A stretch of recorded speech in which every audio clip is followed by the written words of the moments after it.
Queensland versus New South Wales is definitely the toughest arena. You only got to see the hits, the intensity of it all. Representing your state, privilege every time, you know, when you see your name on the back of that jumper and what it means. You want more of it. Right at the end of the game, you see one team that's either crying and the other team celebrating, so I think it's the best arena there is. Jimmy was a fun bloke. He was a hard player to play against, but always enjoyable post-game, so I'm looking forward to it. We had a couple of, not run-ins, but we played against each other in the 90s. Champion fellow, and I'm looking forward to catching up, having a yarn with him around the barbie.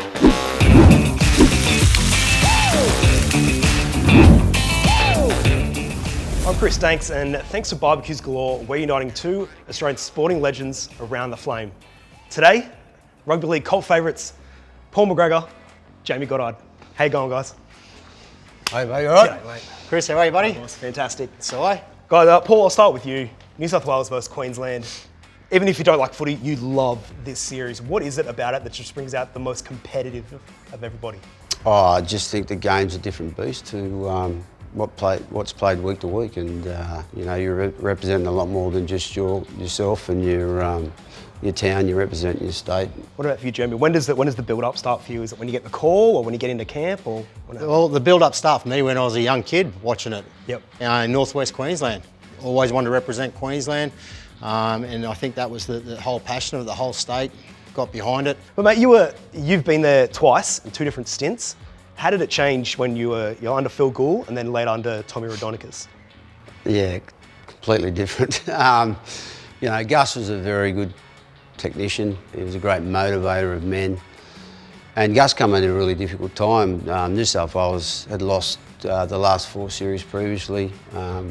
Gus came in 92. He debuted five players. I was fortunate enough to be one of them. And then we won the next 5 in the next 6 series. So he really changed origin for New South Wales. Tommy, different character. He had passion, he had energy. He hated Queensland. He fought for everything about what New South Wales was about. And he'd do anything, and he cared that much for his state that he just wanted to win. Was there ever been a thought, with there being so many mystery viruses always going through Queensland camp, that you guys should get flu shots before you go in? That's all part of the theatre. I mean, we had it again the other night. You know, there's always an injury. There's always someone's in doubt. We had a couple of blokes lead into our camp that they couldn't get out of bed. Yeah. For whatever reason. It might have been the bonding sessions, I don't know.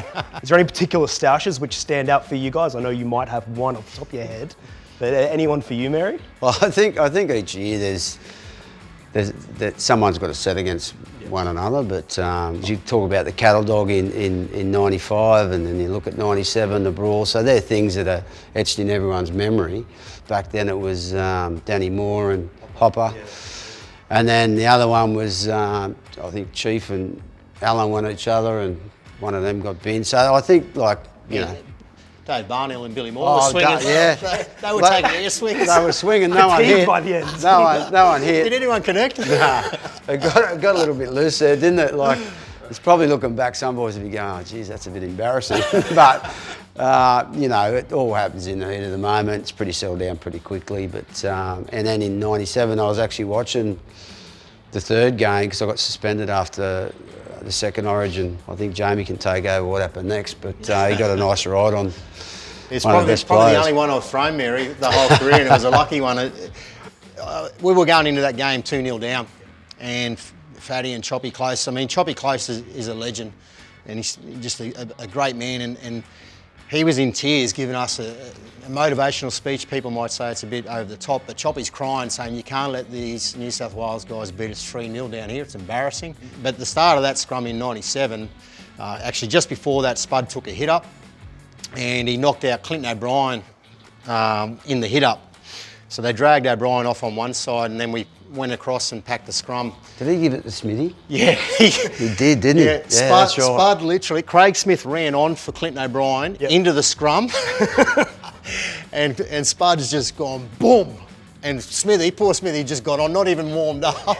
He's just collapsed, knocked out, bang. And then that was, I guess, another all-in brawl, and we're all having a go at each other. And, you know, as I said, I was lucky enough to land one good one. And, you know, especially, I guess, where I was brought up, and Mary's a country lad as well, what happens on the field stays on the field. Like, no one cares really. You know, I guess off the field, the media carry on about it more, and I get a bit embarrassed about it, about talking about it, but it's there now. And but yeah, we swapped gear, and yeah, all good. I just feel that it's really great that you can have that competitiveness within a group of men, but then you walk off the field and it's left. Yeah. You know, and that's what the spirit of the game is. You win at all costs, but at the same time, as friendships aren't broken, they're really enhanced. And I feel, and Jimmy's probably the same, that all the people that I know on the journey I've been on through rugby league have become really, really good friends. And even if you don't see them for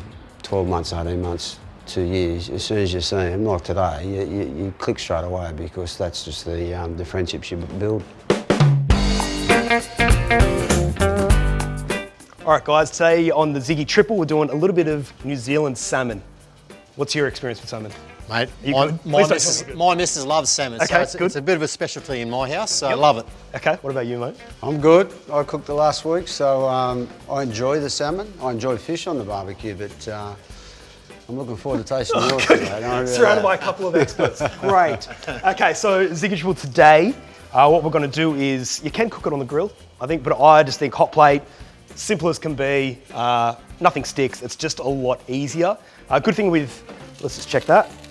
Oh, good thing with Ziggy Triple here, you've got the cast iron plate, so you can have an entire grill. So you can cook for a bunch of people, or you can just chuck it out, chuck the hot plate in the middle, Bob's your uncle. Easy as that. You boys both by the water, you get a little bit of rust on pretty much everything that happens.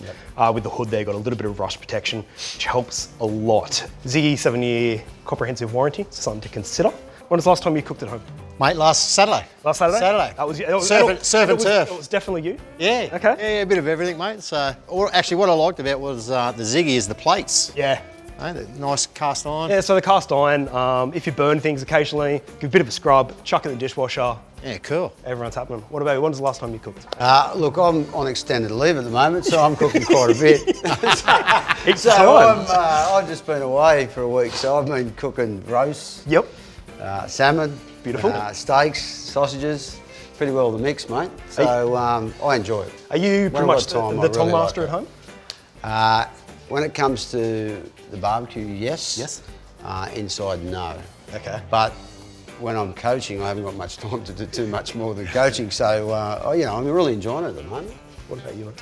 Mate, we're all experts on the barbie, and I think it's an unwritten law, you don't touch a man's tongs. Oh, okay. So you come to my place, it's my tongs, my barbie, you just sit there, drink a beer and admire my work. So you don't want any of my unsolicited I can handle advice? that, mate. I can handle that. It's not bad. Should I sit like right there? But you're on par today. Yeah. All right, Do you get the beers as well? Yeah.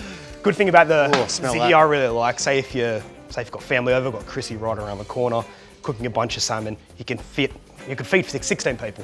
All right, beautiful. I reckon we're just about done. Oh, let's let's plate up. Let's do it. Mate. looking good. Boys, before we dig in, just a quick thanks. Thanks for joining us around the flame today for some 90s yarns. And of course, thank you to Barbeques Galore. Now you're cooking.